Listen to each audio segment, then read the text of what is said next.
जय श्री सीताराम। जय राम जय राम जय जय राम। प्रिय भक्तजनों, दयालु भक्त बंधुओं, माताओं, देशवासियों, आप सभी लोग जो भी सुन रहा हो, रामायण का पिछले कई महीनों से मैं पाठ कर रहा हूँ या कहें प्रवचन कर रहा हूँ। इसमें वाल्मीकि रामचरितमानस, आध्यात्म, आनंद रामायण सबको समावेश करके बोल रहा हूँ।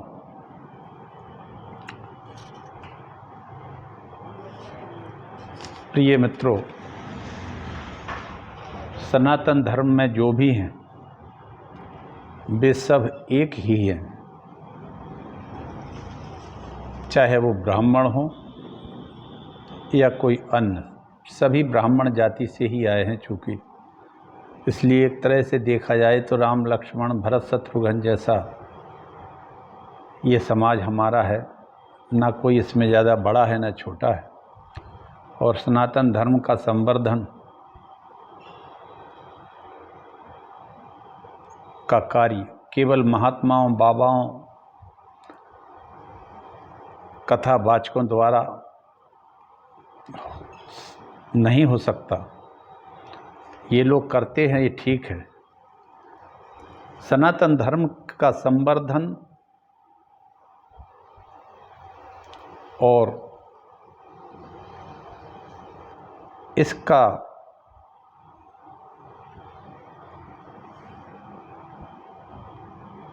संपूर्ण जगत में फैलाने का श्रेय जो इसको मानने वाले हैं उन सभी के ऊपर दायित्व जाता है। आप स्वयं पढ़िए रामायण को, ज़्यादा नहीं पढ़ सकते तो, और अपने बच्चों को भी पढ़ाइए। क्योंकि रामायण ही एक ऐसी व्यवस्था है जो संपूर्ण समाज को एक नई दिशा देती है और आराधना किस प्रकार की जाए ये भी बताती है। इसलिए आप सभी लोग धर्मात्मा रहें और परमात्मा सबके ऊपर कृपा करें, क्योंकि भगवान राम एक ऐसा अवतार हो चुका है जो परमात्मा भी है और धर्मात्मा भी है। अत्यंत धर्मात्मा है राम तो। आइए हम सब अब आगे की कथा सुनते हैं, कह रहा हूँ।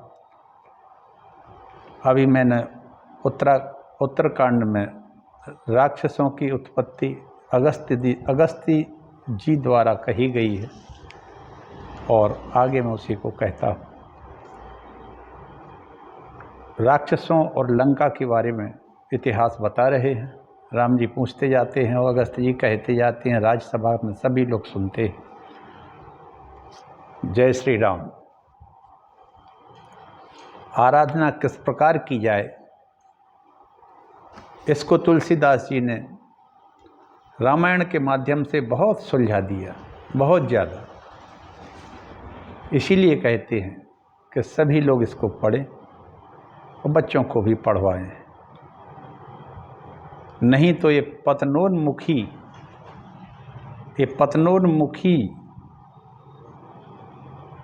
जो ये डेवलपमेंट हो रहा है, इससे किसी का भला होने वाला नहीं है।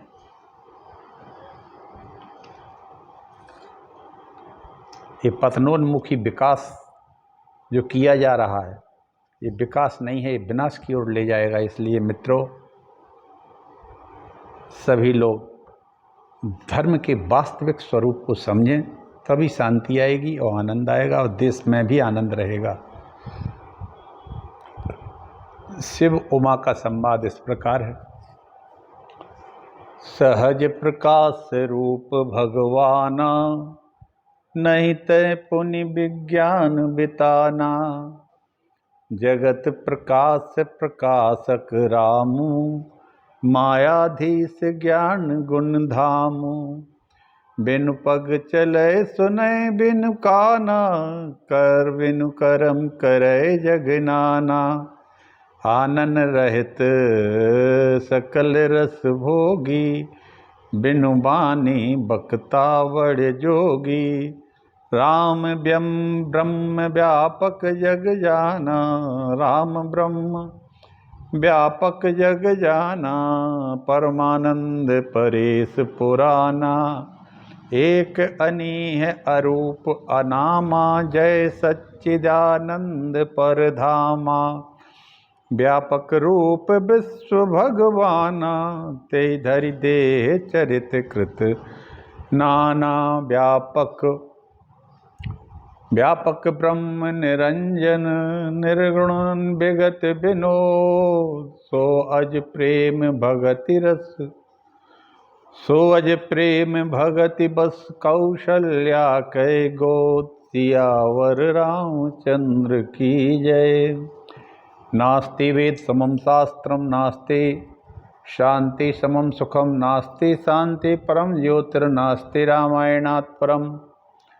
नास्ति क्षमा समम सारम, नास्ति कीर्ति समम धनम। नास्ति ज्ञान समो लोभो, नास्ति ज्ञान समो लाभो। नास्ति रामायणात् परम।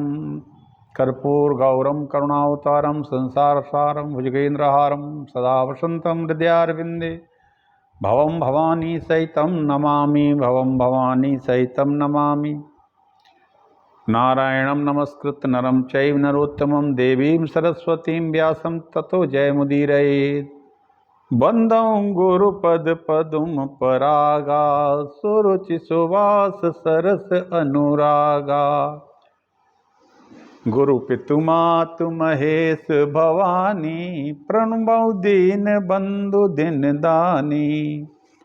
आहा, कितना अच्छा लिखा है गोस्वामी जी ने कि माता पिता और गुरु के चरणों की सदैव वंदना करना चाहिए। ये सुवास, सरस, सुरुचि और इनमें अनुराग निरंतर बढ़ रहा है। ऐसे पदम पराग जैसे भगवान के चरण कमल हैं, ऐसे ही हमें माता पिता और गुरु के चरणों में सदैव भक्ति रहना चाहिए और भक्ति रखना भी चाहिए।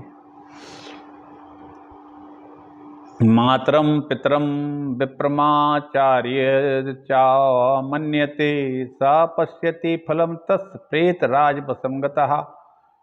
वाल्मीकि जी महाराज कहते हैं 15वें सर्ग में कि जो माता पिता ब्राह्मण और आचार्य का अपमान करता है, वह यमराज के बस में पड़कर उसी पाप का फल भोगता रहता है। अदुर्वे ही शरीरे यो न करोति तपोर्जनम, स पश्चात तप्यते मूढ़ो मृतो गत्वा आत्मनोगतम। यह शरीर क्षणभंगुर है, इसे पाकर जो तप का उपार्जन नहीं करता, वह मूर्ख मरने के बाद जब उसे अपने दुष्कर्मों का फल मिलता है तब पश्चाताप करता है। इसलिए सभी को सदैव अपने माता पिता, अपने गुरुजनों की, अपने ब्राह्मणों की। ब्राह्मण कौन है? अब यहाँ भी एक बात आ जाती है। ब्राह्मण वो है जो ब्राह्मणोचित कर्म करता है, उसको ही ब्राह्मण कहते हैं। ब्राह्मण का कोई एक छोटा ब्राह्मण से ही देहो क्षुद्र कामाय निश्चित है। श्रीमद् भागवत में कहा ब्राह्मण की देह केवल छोटे मोटे कामों के लिए नहीं दी जाती है, वो तो सभी का होता है, सभी का भला करता है और सभी के कार्य करता है। आगे कहते हैं, अब जब रावण ने अपने भाई कुबेर को घायल कर दिया और उसका विमान भी छीन लाया,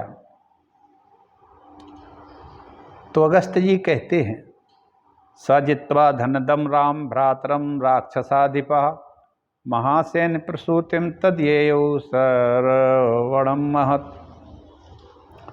हे रघुकुल नंदन राम अपने भाई कुबेर को जीतकर राक्षस राज दशग्रीव रावण सरवण नाम के प्रसिद्ध सरकंडों के विशाल वन में घुस गया, जहाँ महासेन कार्तिकेय जी की उत्पत्ति हुई थी। वहाँ पहुंचकर दशग्रीव ने सुवर्णमयी कांति से युक्त उक्त विशाल जंगल को देखा जो किरण समूह से व्याप्त होने के कारण सूर्य प्रकाश से छू रहा था, सूर्य जैसा।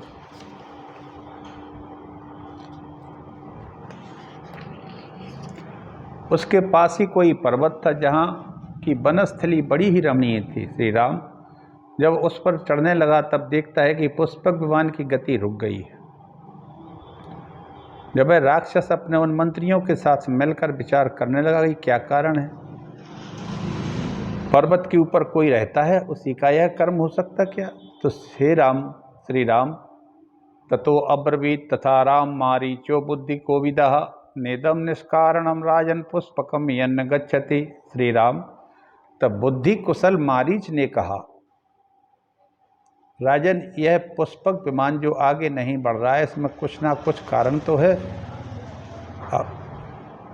अथवा यह पुष्पक विमान कुबेर के सिवा दूसरे का वाहन नहीं हो सकता, इसलिए उनके बिना यह निश्चिष्ट हो गया हो। इति वाक्यांतरे तस्य कराला कृष्ण पंगिला वामनो विकटो मुंडी नंदी हस भुजोबली तथा पार्श्वमुपागम्य भवस्यान अनुचरो अब्रवीत नंदीश्वरो वचश्चेदम राक्षसेन्द्रम संकितः। उसकी इस बात के बीच में ही भगवान शंकर के पार्षद नंदीश्वर रावण के पास आ पहुँचे, जो देखने में बड़े विकराल थे। उनकी अंग कांति काले एवं पिंगल वर्ण की थी। वे नाटे कद के विकट रूप वाले थे। उनका मस्तक मुंडित और भुजाएं छोटी छोटी थी। वे बड़े बलवान थे। नंदी ने निशंक होकर राक्षस राज दशग्रीव से इस प्रकार कहा, निवर्तस दशग्रीव शैले कीरति शंकरा सुपर्ण नाग यक्षाणाम देव गंधर्व राक्षाम सर्वेशा भूताना गम्य पर्वता कृतः। दशग्रीव लौट जाओ, इस पर्वत पर भगवान शंकर क्रीड़ा करते हैं। यहाँ सुपर्ण नाग यक्ष देवता गंधर्व और राक्षस सभी प्राणियों का आना जाना बंद कर दिया गया है। नंदी ने रावण से कहा कि यहाँ कोई भी आता जाता नहीं है। इसके ऊपर भगवान शिव और पार्वती जी रहते हैं इस पर्वत के ऊपर, इसलिए किसी का भी आना जाना यहाँ नहीं होता है।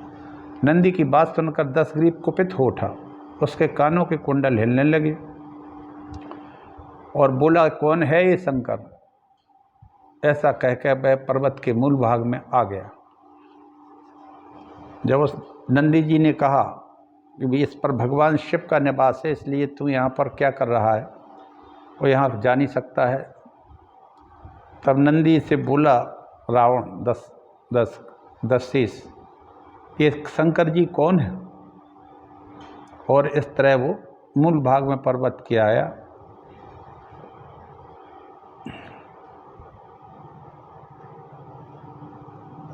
नंदी उसके सामने खड़े थे। नंदी का मुँह बानर के समान था। उन्हें देखकर वह निशाचर उनका तिरस्कार करने लगा। वो सजल दल धर के समान गंभीर स्वर में ठहाका मारकर हंसी उड़ाने लगा। यह देखकर शिव के दूसरे स्वरूप भगवान नंदी कुपित हो उठे और पास ही खड़े हुए निशाचर दशमुख से इस प्रकार बोले, दशानन, तुमने बानर रूप में मुझे देखकर मेरी अवहेलना की है और वज्रपात के समान भयानक अट्टहास करके हंसी उड़ाई।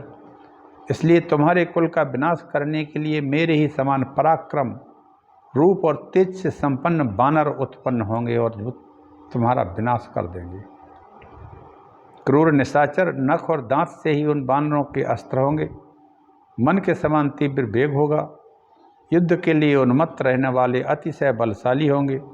चलते फिरते पर्वतों के समान भी दिखाई देंगे। वे एकत्र होकर मंत्री पुत्रों सहित तुम्हारे प्रबल अभिमान को, विशालकाय होने के गर्व को चूर चूर कर देंगे। ओ निशाचर, मैं तुम्हें अभी मार डालने की शक्ति रखता हूँ, तथापि तुम्हें मारना नहीं है, क्योंकि अपने कुत्सित कर्मों के द्वारा तुम पहले ही मारे जा चुके हो। अपने कर्मों के द्वारा। महामना भगवान नंदी के इतना कहते ही देवताओं की दुंदुभियां बज उठीं। आकाश से फूलों की वर्षा होने लगी।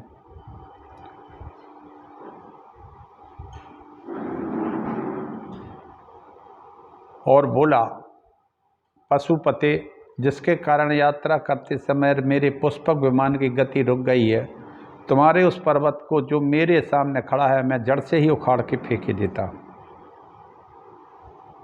पर्वत उसके विमान की गति रुकने के कारण वो इतना क्रोधित हो गया कि वो पर्वत को उखाड़ने लगा।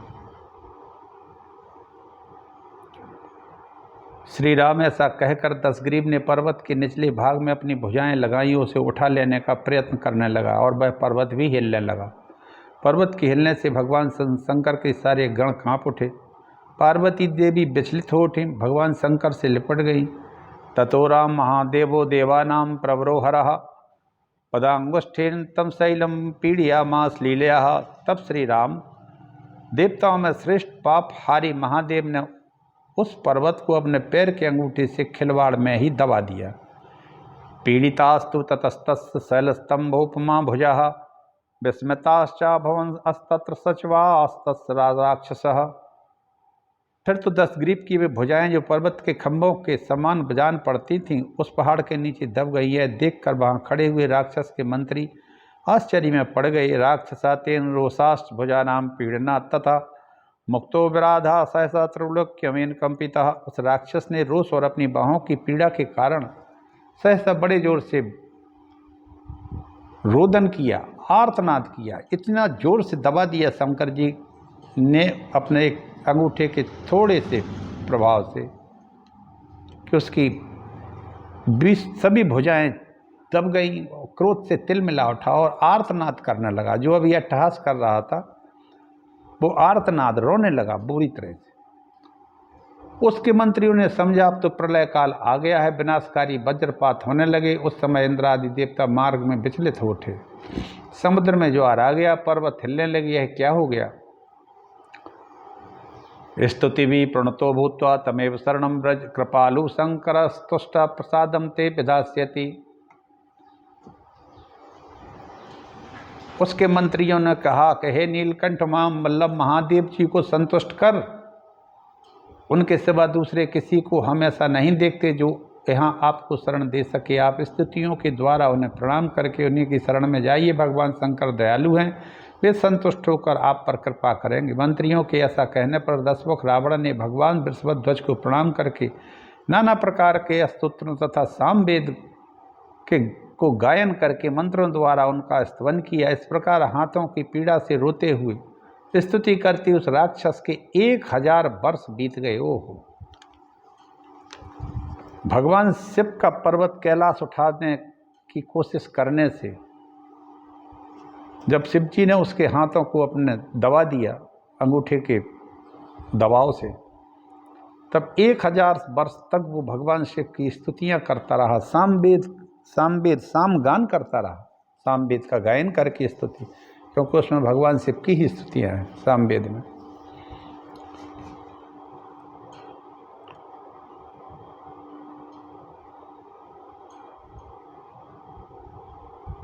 हर 1000 वर्ष बीत गए। श्री राम तत्पश्चात उस पर्वत के शिखर पर स्थित हुए महादेव जी प्रसन्न हुए।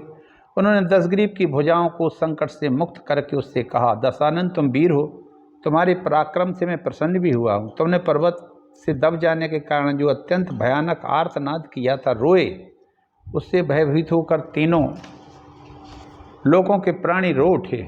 इसलिए राक्षस आज से तुम्हारा नाम रावण के नाम से प्रसिद्ध हो जाओगे। यहाँ रावण का नाम रावण पड़ा, दशग्रीव का नाम शिव जी ने दिया इसको, रोने के कारण आर्तनाद किया इसने बहुत। देव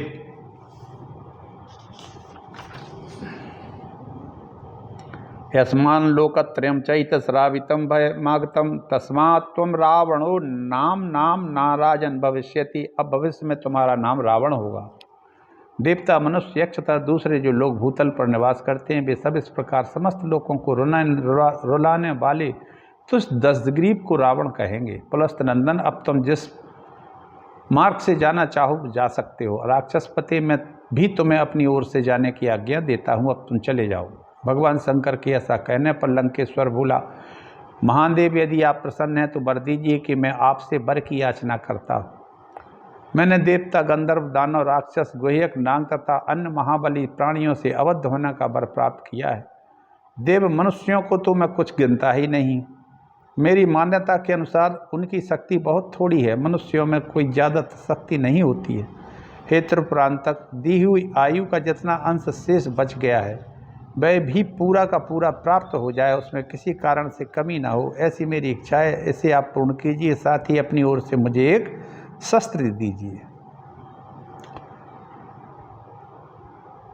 अब देखिए रावण ने भगवान शिव से क्या क्या मांग लिया। एक तो मेरी जो आयु बची है वो पूर्ण हो। कहने का मतलब 1000 यहाँ हाथ दबी रहे, 1000 वर्ष हाथ दबी रहे तो ये 1000 वर्ष हमें मिल जाए, उधर मेरे माइनस ना हो, एक बात।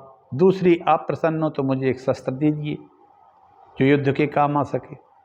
रावण के ऐसा कहने पर भूतनाथ भगवान शंकर ने उसे एक अत्यंत दीप्तिमान चंद्रहास नामक खड्ग दिया। उसकी आयु का जो अंश बीत गया था उसको भी पूर्ण कर दिया। जितनी उसकी आयु बीत चुकी थी वो माइनस नहीं करके उसको जोड़ दिया इसमें। शिव जी ने ये किया। इसने अपनी चतुराई से अपनी आयु बढ़ा ली और एक अस्त्र भी ले लिया और शिव जी की कृपा भी पा गया। मतलब ये इतना समझदार भी था, विद्वान तो था ही, समझदार बहुत ज़्यादा था, चालाक भी था। उस खड्ग को देखकर शिव ने कहा, तुम्हें कभी इसका तिरस्कार नहीं करना चाहिए। यदि तुम्हारे द्वारा कभी इसका तिरस्कार हुआ तो फिर मेरे ही पास लौट आएगा, इसमें संशय नहीं। इस प्रकार भगवान शंकर से नूतन नाम पाकर रावण ने उन्हें प्रणाम किया। तत्पश्चात पुष्पक विमान पर आरूढ़ हुआ श्री राम। इसके बाद रावण समूची पृथ्वी पर दिग्विजय के लिए भ्रमण करने लगा। उसने इधर उधर जाकर बहुत से महापराक्रमी क्षत्रियों को पीड़ा पहुंचाई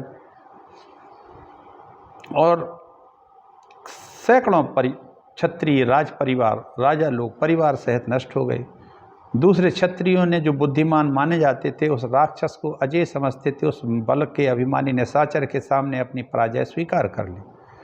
और दूसरे क्षत्रिय जो बुद्धिमान थे, जो लड़ना नहीं चाहते थे, उन्होंने रावण की अधीनता स्वीकार कर ली।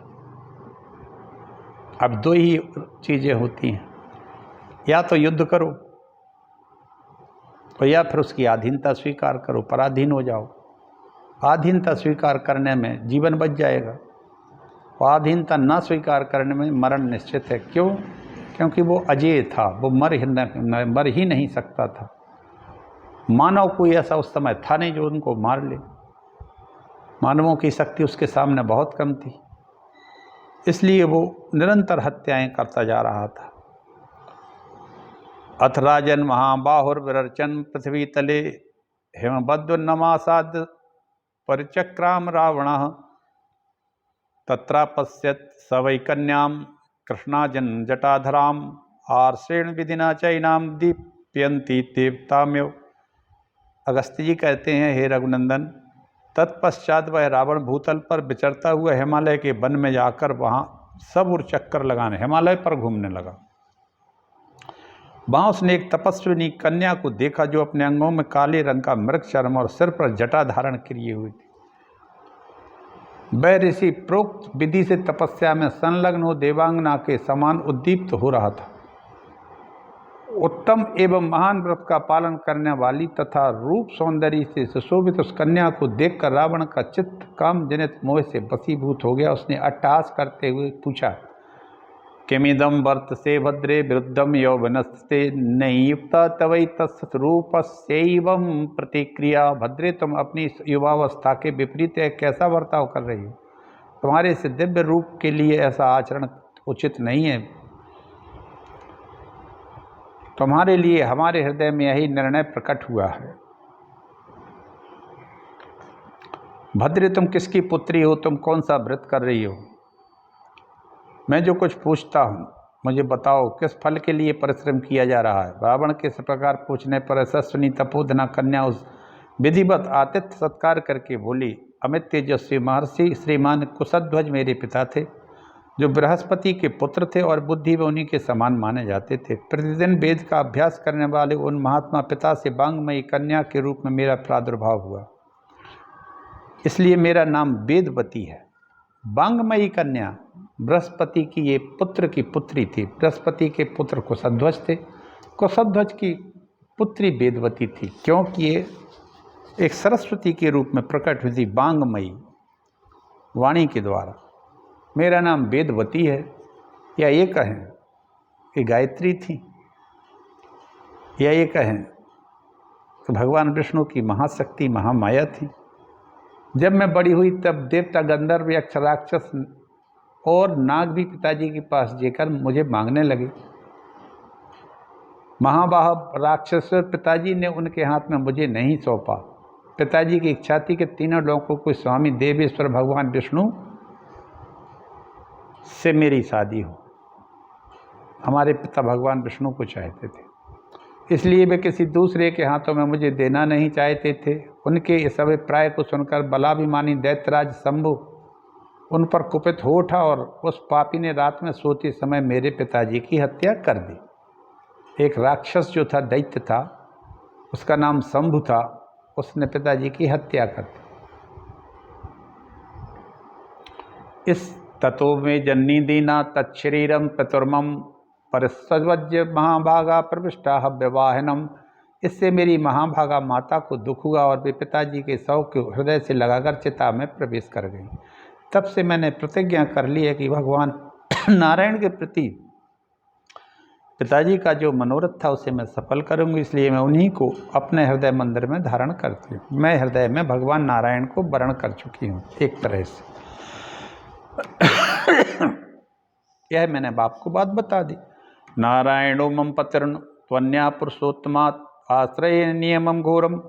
नारायण परीप्सया, नारायण ही मेरे पति हैं, उन पुरुषोत्तम के सिवा दूसरा कोई मेरा पति हो नहीं सकता। और नारायण देव को प्राप्त करने के लिए ही मैंने कठोर तपस्या का आश्रय लिया है। राजन पौलुस्त नंदन, मैंने आपको पहचान लिया है, आप जाइए। त्रिलोकी में जो कोई वस्तु विद्यमान है वह सब मैं तपस्या द्वारा जानती हूँ। उस वेदवती ने कहा, मैं आपको जानती हूँ, मैं तपस्या के द्वारा सारे ब्रह्मांड को जानती हूँ। तुम तो हो क्या, एक तरह से कहना तुम यहाँ से चले जाओ। पौलस्त नंदन माने पुलस्त ऋषि के नाती। यह सुनकर रावण कामबाण से पीड़ित हो उठा और कन्या से बोला, सुश्रोणी तुम गर्वीली जान पड़ती हो। इस तरह पुण्य का संग्रह बूढ़ी स्त्रियों को अच्छा लगता है, तुम जैसी युवती को नहीं। वो कहता है कि इस तरह की बातें बूढ़ी औरतें करें तो अच्छा है, क्योंकि वो तपस्विनी होती हैं। तुम हो युवा, इसलिए तुम्हें ये शोभा नहीं देता। युवावस्था में शोभा तुम्हें नहीं देता। तुम्हारी जवानी बीती जा रही है। भद्रे में लंका का राजा हूँ, मेरा नाम दशग्रीव है। तुम मेरी भार्या हो जाओ, सुखपूर्वक उत्तम भोग भोगना। पहले तो यह बताओ कि तुम जिसे विष्णु कहती हो वह है कौन? हे रघुनंदन राम,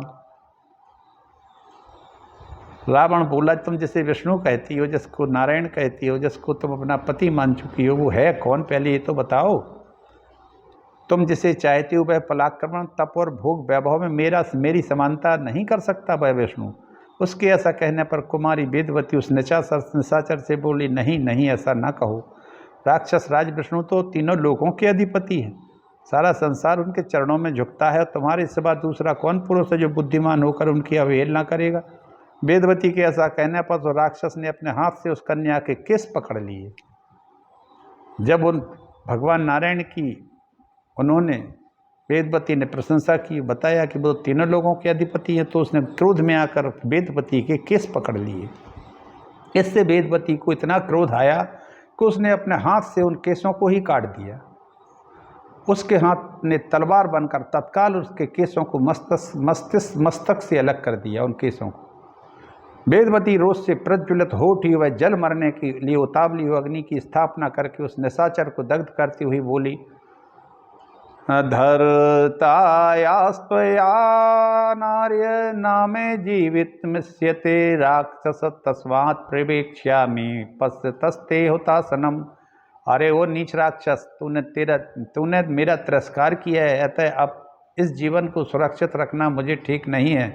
इसलिए तेरे देखते ही देखते मैं अग्नि में प्रवेश कर जाऊंगी। तुझ पापात्मा ने इस वन में मेरा अपमान किया, इसलिए मैं तेरे वध के लिए फिर उत्पन्न हो जाऊंगी। स्त्री जो अपनी शारीरिक शक्ति से किसी पापाचारी पुरुष का वध नहीं कर सकती, यदि मैं तुझे शाप दूं तो मेरी तपस्या क्षीण हो जाएगी। यदि त्वास्ति मया किंचित कृतम दत्तम हुतम तथा तस्मात् त्वयो निजा साध्वी भयेयम धर्मिणा सुता। यदि मैंने कुछ भी सत्कर्म दान और होम किए हों तो अगले जन्म में सती साध्वी अयो निजा कन्या के रूप में प्रकट हो और किसी धर्मात्मा पिता की पुत्री बनूं, ऐसा कहकर वह प्रज्वलित अग्नि में समा गई। उस समय उसके चारों ओर आकाश से दिव्य पुरुषों की वर्षा होने लगी। तदनंतर दूसरे जन्म में वह कन्या पुनः कमल के से प्रकट हुई। उस समय उसकी कांति कमल के समान सुंदर थी। उस राक्षस ने पहले ही की भांति फिर वहां से भी उस कन्या को प्राप्त कर लिया। कन्याम कमल गर्भावाम प्रग्रहम स्वगृहे एव प्रग्रावणस्वेताम दर्शयामास मंत्रणे। कमल के भीतरी भाग के समान सुंदर कांति वाली उस कन्या को लेकर रावण अपने घर चला गया। वहां अपने मंत्री को वह कन्या दिखा दी। मंत्री बालक बालिकाओं के लक्षणों को जानने वाला था। उसने उसे अच्छी तरह से देखकर कहा, राजन, यह सुंदरी कन्या यदि घर पर रही तो आपके वध का कारण बन जाएगी।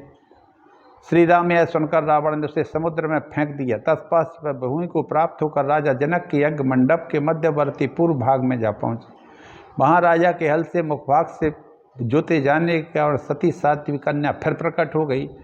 प्रभु वही यह वेदवती महाराज जनक की पुत्री के रूप में प्रादुर्भूत हो आपकी पत्नी सीता माता हुई है। महाबाहो, आप ही सनातन विष्णु हैं। तेषाम जनक राजस प्रसूता तनया प्रभो तव भार्या महाबाहो वृषणस्तत्व ही सनातनः। पूर्वं क्रोधहता शत्रुर्यासौ तस्या उपाश्रित्वात् शैलावस्त्वं वीर्यं ममानुसम। उस वेदवती ने पहले ही अपने रोष जनित शाप के द्वारा आपके उस पर्वताकार शत्रु को मार डाला था, जैसे अब आपने आक्रमण करके उसको मौत के घाट उतारा है। प्रभु, आपका पराक्रम अलौकिक है। इस प्रकार यह महाभागा देवी विभिन्न कल्पों में पुनः पुनः एवमेषा महाभागा मत्स्य पूप पश्यते पुनः क्षेत्रे हलमुखोत्कृष्टे वेदा मग्नि सुखोपमा। इस प्रकार यह महाभागा देवी विभिन्न विभिन्न कल्पों में पुनः रावण वध के उद्देश्य से मृतलोक में अवतीर्ण होती रहेगी। यज्ञ वेदी पर अग्नि शिखा के समान हल से जोते गए क्षेत्र से इसका आविर्भाव हुआ। यह वेदवती पहले सत्ययुग में प्रकट हुई थी, फिर त्रेता युग में आने पर राक्षस रावण के वध के लिए मिथिलावर्ती राजा जनक के कुल में सीता के रूप में अवतरण हुई। सीता से भूमि पर बनी हुई रेखा से उत्पन्न होने के कारण मनुष्य इस देवी को सीता कहते हैं।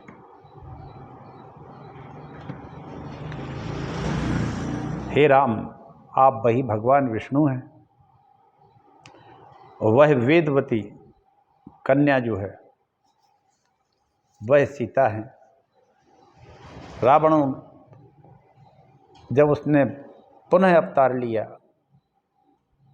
कमल वन में, तो कमलों के बीच रावण को वो पुनः मिली, लेकिन अब मिली थी वो बहुत शिशु के रूप में। तो वो लाया और उसने मंत्री को बताया, मंदोदरी को भी बताया, सबको बताया। तो माल्यवान जो इनका जो मंत्री था, जो वृद्ध था, वास्तव में वो बहुत बड़ा ज्योतिषी भी था।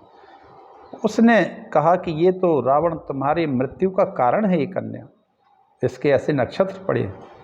तब उसने उस कन्या को ले जाकर समुद्र में इतनी दूर फेंका कि वो जाकर जनक जी के राज्य में जा पहुंची और उनके द्वारा हल से जोती हुई जमीन में ये फिर से प्रकट होती है। और वाल्मीकि जी महाराज कहते हैं कि हल जोतने से भूमि पर बनी हुई रेखा को सीता कहते हैं। उसी से ये उत्पन्न होने के कारण मनुष्य इस देवी को सीता कहते हैं। अगस्त जी कहते हैं रघुनंदन। इस रावण को तो वेदवती ने अपने क्रोध से पहले ही मार डाला था, जिसे आपने आक्रमण करके अभी मौत के घाट उतार दिया है। इसी के साथ में आज अपनी वाणी को यहीं विराम देता हूँ। सीताराम चरण रति मोरे अनुदिन बढ़े अनुग्रह तुम्हें। सिया राम मैं सब जग जानी, करो प्रणाम जोर जुग पानी। बंधुओं, सबका भला हो। भगवान राम के प्रति सबकी भक्ति में दृढ़ हो और श्री राम जी की कृपा सब पर बनी रहे और सबके द्वारा इस सनातन धर्म का संवर्धन हो। सनातन पुरातन है, आदि अंत से रहित है, इस बात को सभी लोग अच्छी तरह से समझें, जानें और मानें। जय श्री राम।